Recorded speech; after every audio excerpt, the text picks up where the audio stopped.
gravada a reunião para vocês terem acesso. E eu queria fechar hoje, o tempo é muito curto no Zoom, né?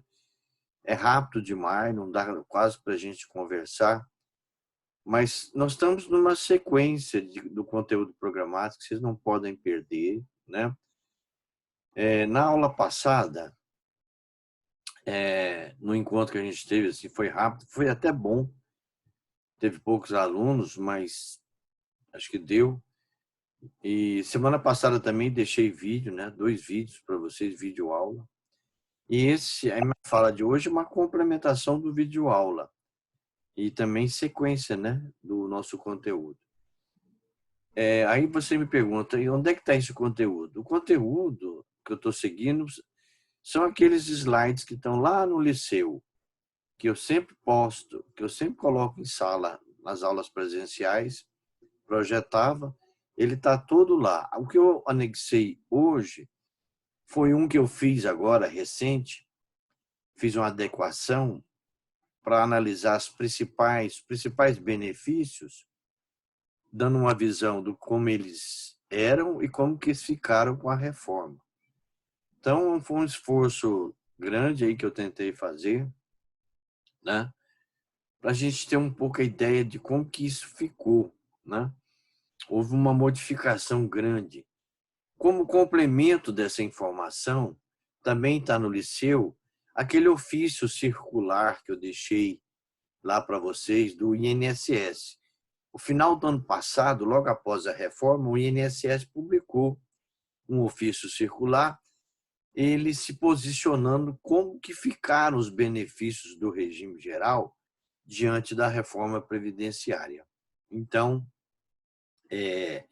eu recomendo que vocês dêem uma lidinha, né? Se tiver dúvida também, dentro desse conteúdo que eu coloquei hoje lá na plataforma Moodle.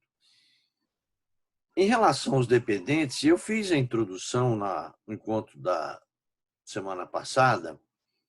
Nós analisamos, né, os dependentes, o conceito de dependentes, que está no artigo 16 da Lei 8.213, a Lei de Benefícios que a gente vem analisando, né?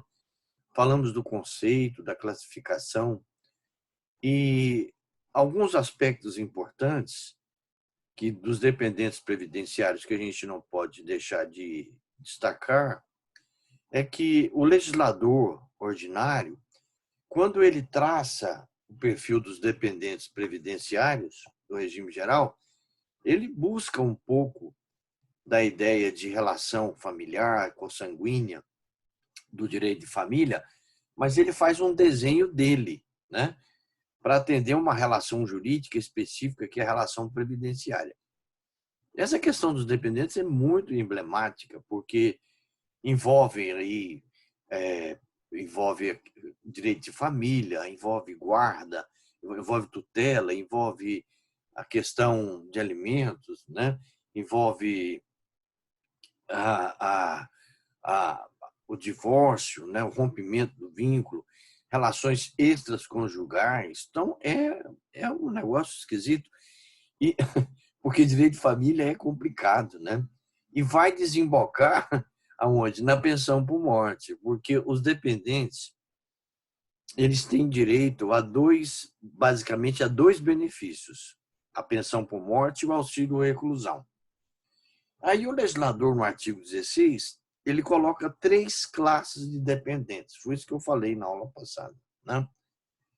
E dentre essas 3 classes, ele, na verdade, é uma gradação, né? Porque se tiver dependente na primeira, esses excluem os demais, né? Por que ele fez isso? Porque os da primeira são os que têm mais a proximidade consanguínea civil com o segurado, a esposa, a companheira, filhos, né? São os que estão mais próximos. E há uma presunção de dependência econômica. Vou dar um exemplo aqui interessante, só para vocês terem ideia, o tanto que isso é complicado. Suponhamos que um segurado solteiro, ele, filho único, vive com a mãe e sustenta a mãe, certo? E aí ele vem a óbito. vem a óbito. Tá? A mãe dependia dele, é o único filho. Ele vem a óbito, o que a mãe vai fazer? Porque a mãe está na segunda classe aqui. A mãe vai lá na Previdência e habilita na pensão.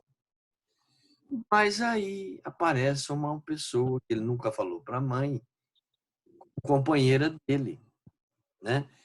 Ora, nesse caso, a presença dessa companheira, se ela provar mesmo, né, demonstrar que ele tinha vida com ele, ela vai excluir a mãe.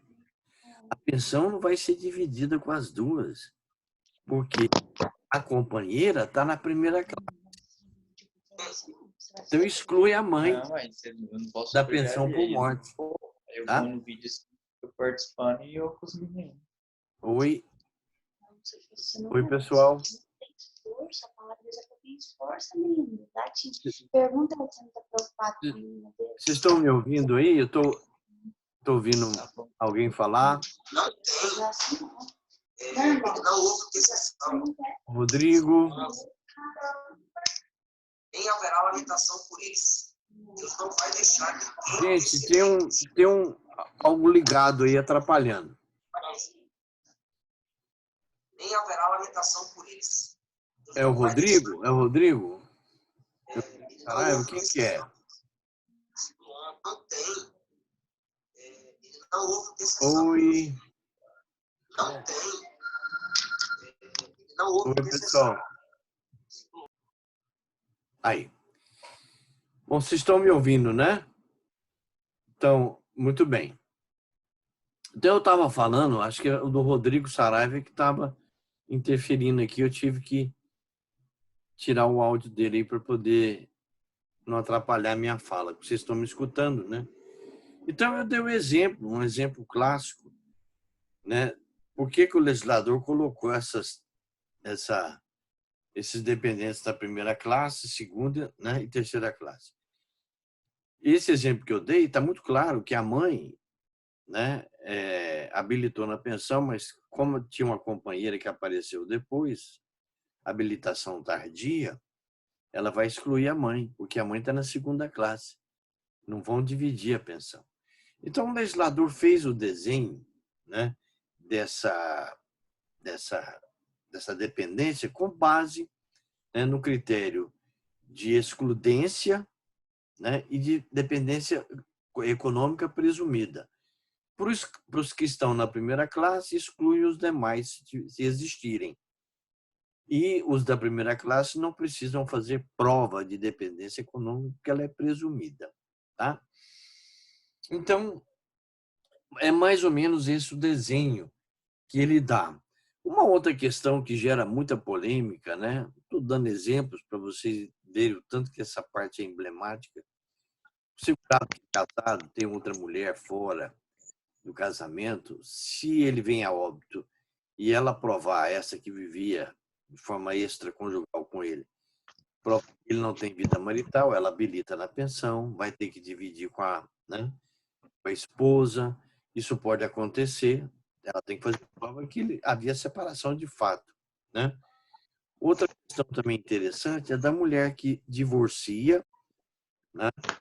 Ela divorcia e, mesmo depois do divórcio, se o ex-marido casou novamente e vem a óbito, se essa ex-mulher do primeiro casamento provar que havia uma dependência econômica dela para com ele, ela pode também habilitar na pensão e dividir com essa Em casa, para mim, tá sendo bom, não.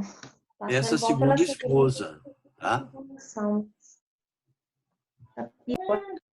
Então, esse é um dado importante, certo? Vocês estão me ouvindo, gente? Alguém estão conseguindo me ouvir? Vocês podiam me dar um feedback aí. Estão me ouvindo? E pessoal?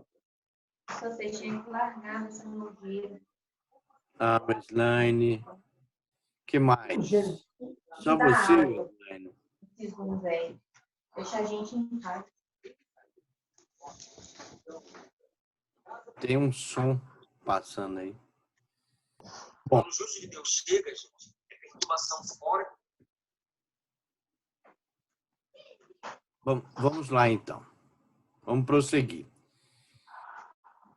A Eli está me ouvindo? Muito bem. Alguns, né? São todos me ouvindo. Muito bem. Então, eu estou fazendo análise dos dependentes. Estou analisando o artigo 16 da Lei 8.213, né? Fiz aqui umas observações, umas situações práticas que eu estou citando. Citei agora, recente, um exemplo da mulher que divorcia, né? E se ela, mesmo com o divórcio, mantém uma certa dependência econômica do ex-marido, se ele vem a óbito, mesmo que ele tenha casado pela segunda vez, essa ex-mulher habilita, pode tentar habilitar na pensão do ex-marido, tá? Quem prevê isso é uma súmula do STJ, tá? Estou até com ela aqui, ó. Marquei, ver se eu consigo passar para vocês, a súmula 336, né? Mulher que renunciou aos alimentos na separação aqui, leia-se também divórcio, né? Tem direito à pensão previdenciária por morte do ex-marido, comprovada a necessidade econômica superveniente. Então, se ela provar que havia uma dependência econômica, né, que tinha essa necessidade, ela habilita, tá? Uma outra questão muito interessante que envolve essa matéria é o chamado menor sob guarda.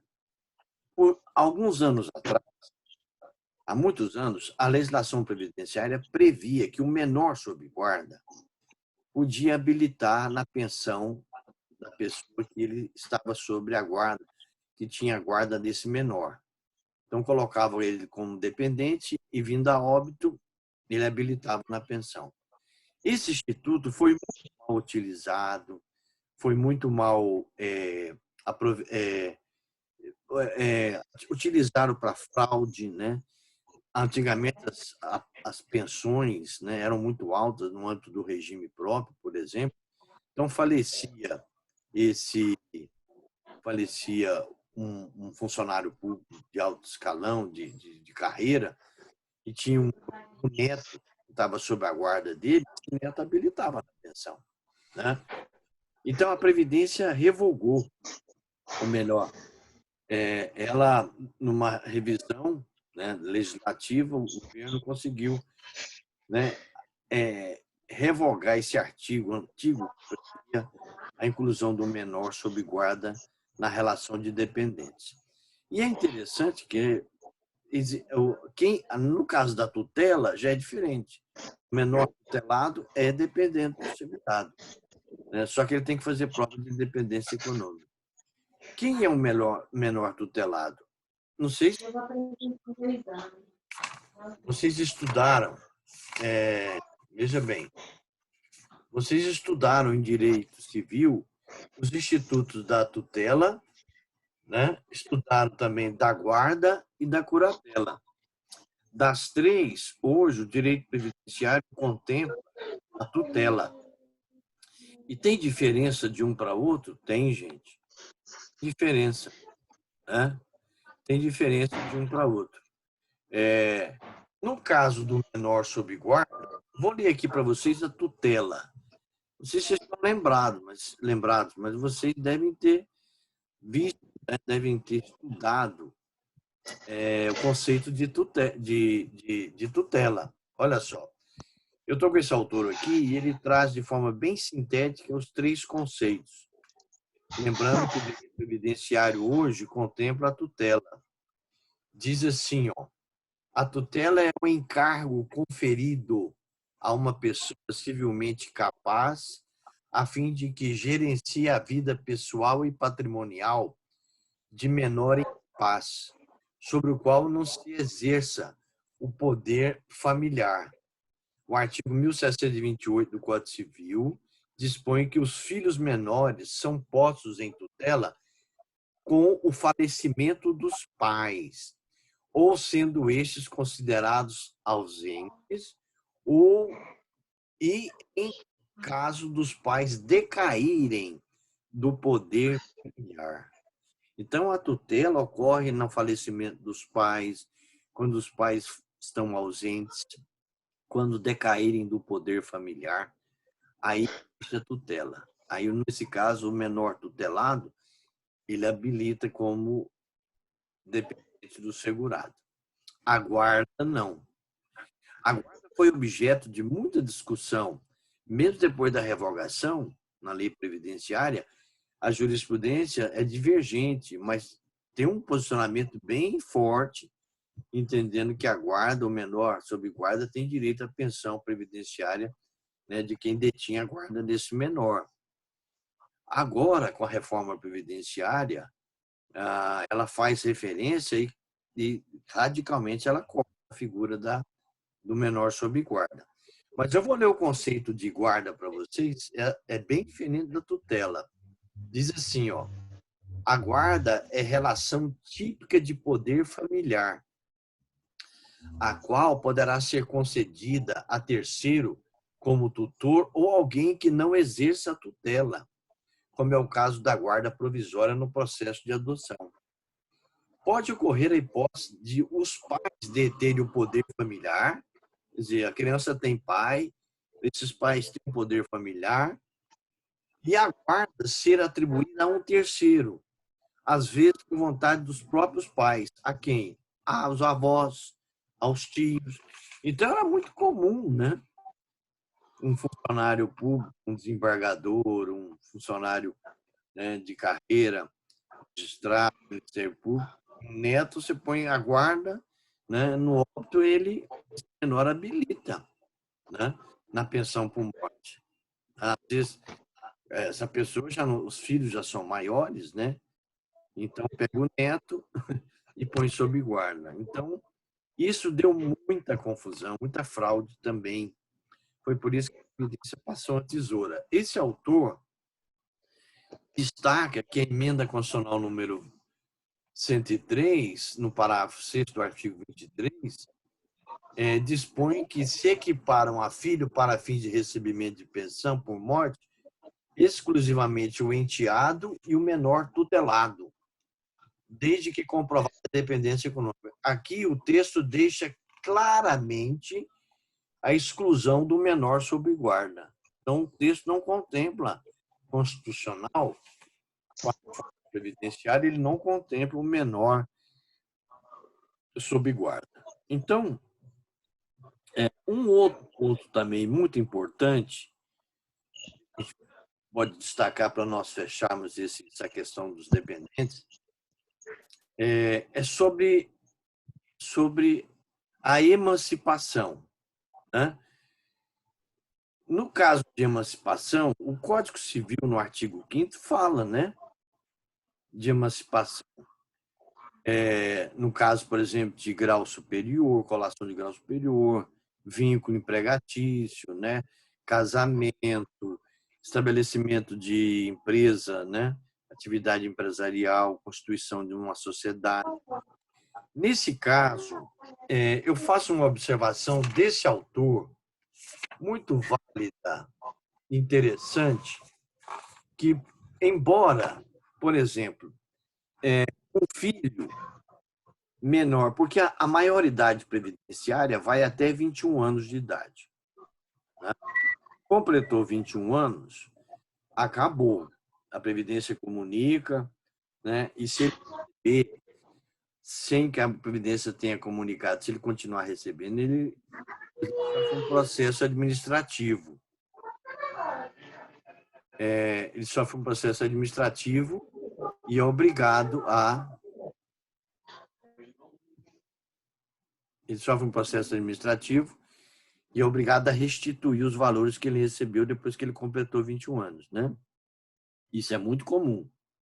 Isso acontece com muita frequência. Então, nesse caso aqui é interessante porque o casamento emancipa a pessoa. Então, se um filho que era dependente do pai, a maioridade previdenciária vai até 21. Se ele casa, ou melhor, se o pai falece, ele está aí com 18 anos de idade e habilita na pensão do pai e vem a casar-se com 20 anos, ele não perde a pensão. Tá? Esse é um detalhe curioso. E isso está previsto na Lei 13.135, tá? Na Lei 13.135. Então, nesse caso, ele não perde, se ele já estava habilitado antes de ocorrer a emancipação, tá? Isso é um dado importante que está previsto na Lei 13.135, né? Ela deu uma redação diferente lá no artigo 77, que trata da pensão por morte. Uma outra matéria para a gente fechar, polêmica sobre esse assunto, são as habilitações tardias, né? Às vezes a pessoa deixa para habilitar, né, habilitar mais tarde na pensão e já tem os dependentes ali, né? Nesse caso aí, às vezes acontece por medida judicial, né? Por exemplo, a esposa que habilitou na pensão do marido, mas ele tinha uma mulher, eles não tinham vida marital, né? Estavam casados, mas de fato estavam separados. Se essa mulher vivia com ele fora do casamento, ela pode, né? Judicialmente a previdência não vai aceitar, mas se houver decisão judicial, ela vai habilitar de forma tardia. Aí a composição da pensão ela é reestruturada, né? Se eu estava recebendo só 100% dela, vai chegar a 1 e cair ali, né? Eu vou ter que dividir, né? Então isso pode acontecer. Aí vai ter que observar qual é a data, né? Que isso aí dá uma confusão às vezes. O regime previdenciário tem que reordenar isso, né? Tem que ver a data que a sentença determinou, né? O direito ao benefício de pensão por morte. Porque aí tem que fazer a recomposição, pagar os atrasados, tem isso, né? Tem essa dificuldade. É porque eu estou lá muito tranquilo, recebendo 100% e tal, uma paz danada, de repente cai um, pô, eu vou dividir a pensão com você, né? E aí ó, dá uma confusão danada. E uma outra questãozinha é a perda da qualidade dependente. Quando é que eu perco a minha qualidade dependente? Está no artigo 77 da Lei 8.213, que é a parte da pensão por morte, né? Onde fala assim, ó, o direito à percepção da cota individual pensão cessará com a morte do pensionista, morreu, acabou. Para o filho, a pessoa a ele equiparada, né, de ambos os sexos, pela emancipação ou ao completar 21 anos de idade, né? Então, essas são as situações clássicas, né? Para o filho, irmão inválido pela cessação da invalidez. Lembrando que a legislação previdenciária sofreu uma grande mudança no benefício pensão por morte, né? Hoje a pensão por morte só é vitalícia a partir de 44 anos de idade. Então, se o cônjuge, né, o dependente, se o cônjuge tiver essa limitação, é para o cônjuge, o companheiro. Ela só torna vitalícia a partir de 44 anos de idade.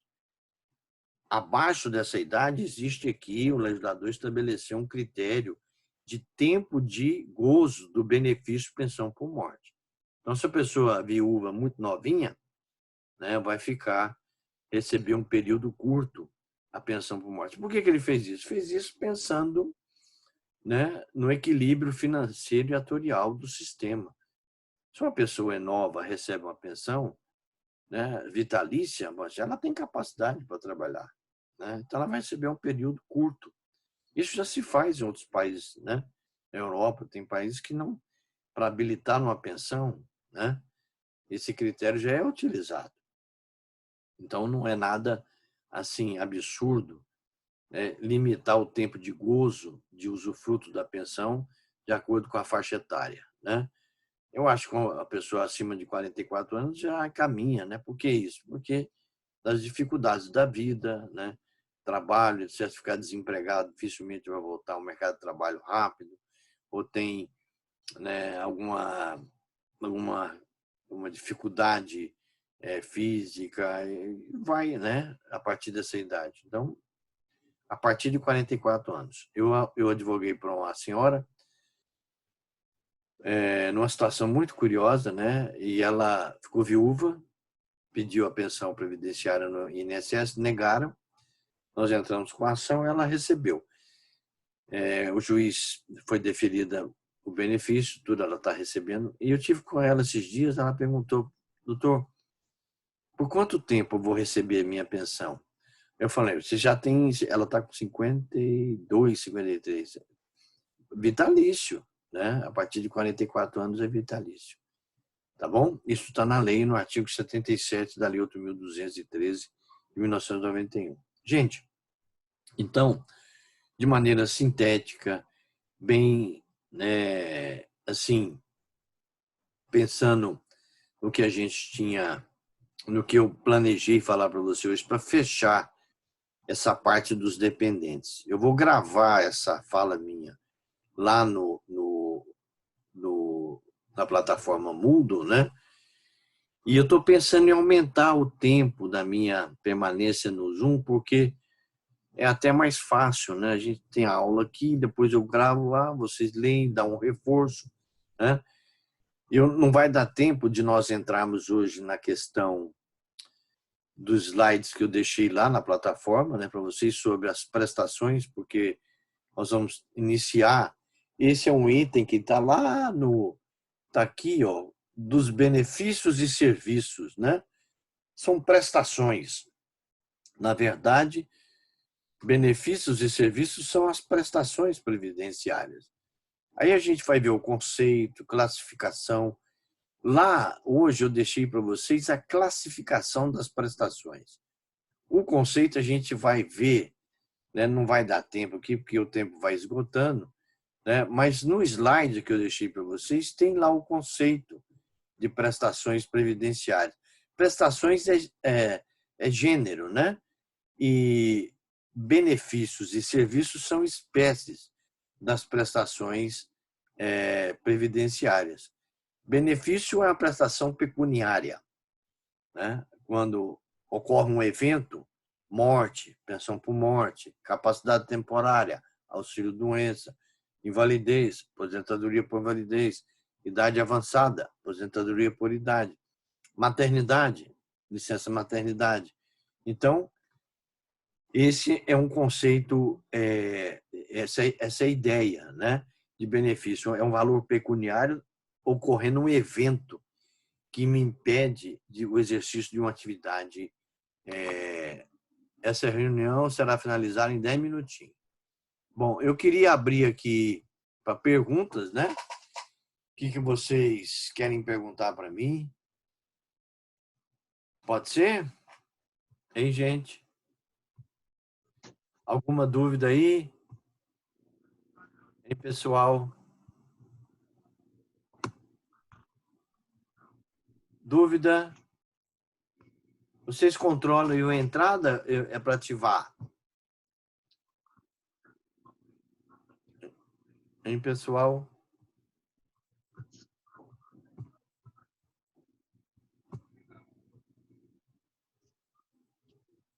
Sem dúvida. Tudo certinho?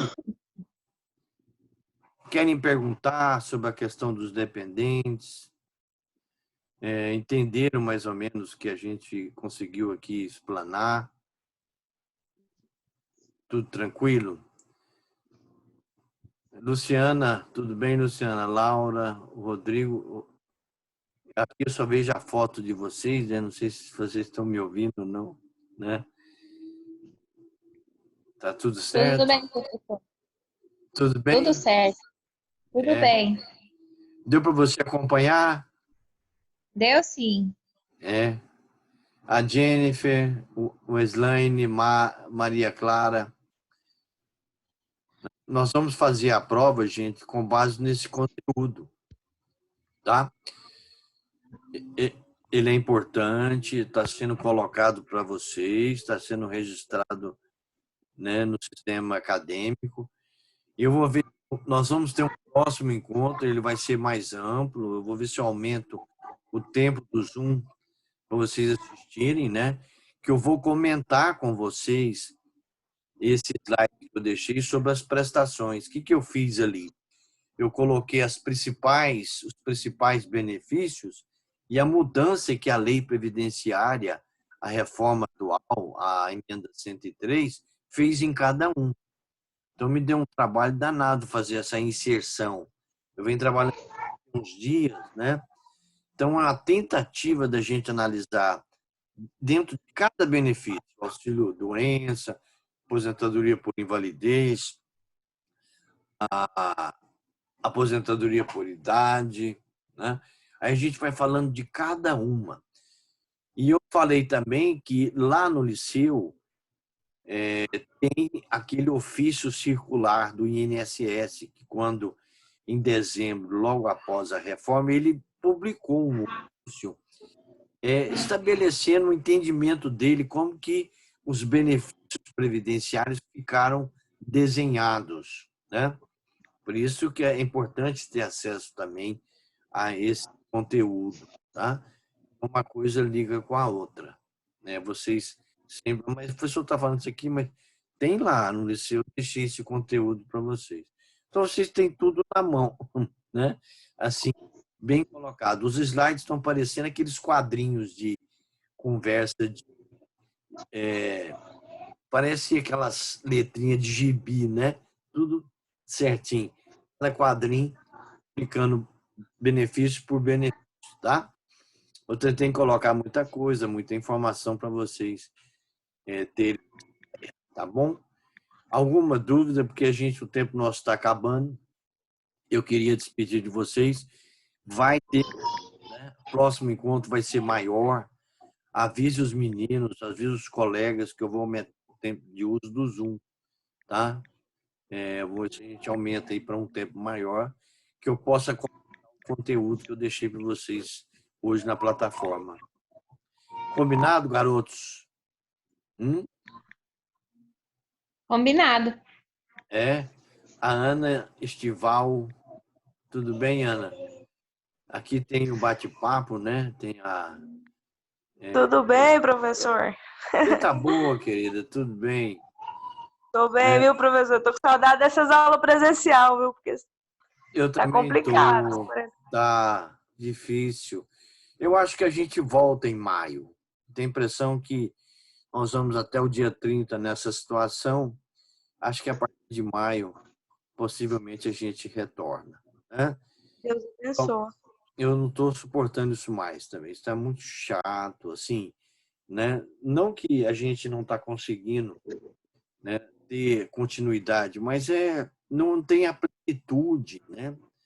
As aulas, a presencial, elas rendem mais, porque presenciais elas têm um contato maior com o aluno e o conteúdo vai fluindo mais rápido, né? Mais É rápido. verdade. Mas, de qualquer maneira, o que eu fico feliz é que nós não tivemos descontinuidade, né? Tivemos uma continuidade nos conteúdos, vocês estão fazendo as avaliações dessa semana, nós já fizemos a nossa, graças a Deus.